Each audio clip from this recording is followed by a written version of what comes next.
Hi, this is Brian. Welcome back to another Optimize Plus One. Have you ever read The Alchemist by Paulo Coelho? It's amazing. I've read it a bunch of times. And guess how many copies the book has sold since Paulo wrote it over 30 years ago? 65 million.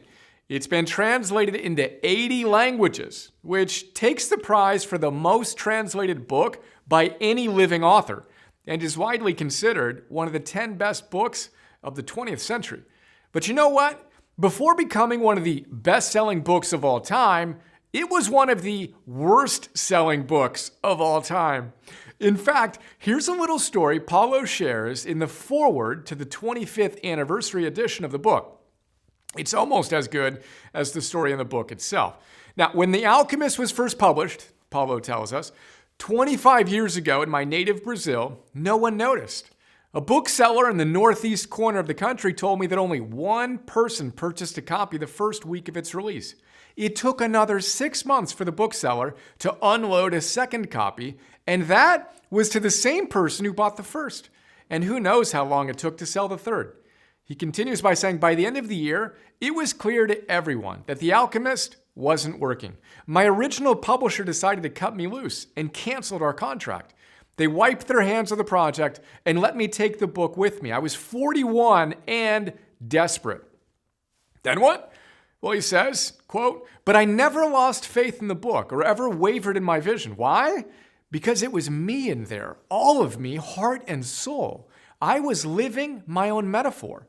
A man sets out on a journey, dreaming of a beautiful or magical place in pursuit of some unknown treasure. At the end of his journey, the man realizes the treasure was with him the entire time. He says, I was following my personal legend, and my treasure was my capacity to write, and I wanted to share this treasure with the world.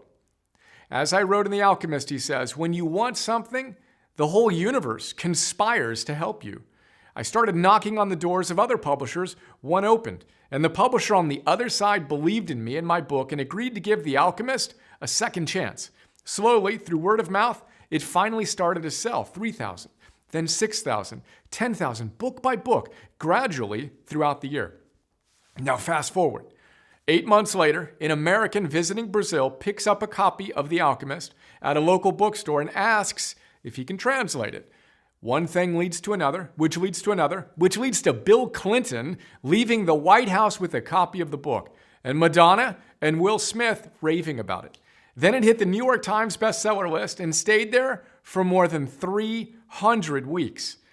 Back to Paulo, who says, people continue to ask me if I knew The Alchemist would be such a huge success. The answer is no. I had no idea. How could I? When I sat down to write The Alchemist, all I knew is that I wanted to write about my soul. I wanted to write about my quest to find my treasure. And that's today's plus one. 2 parts.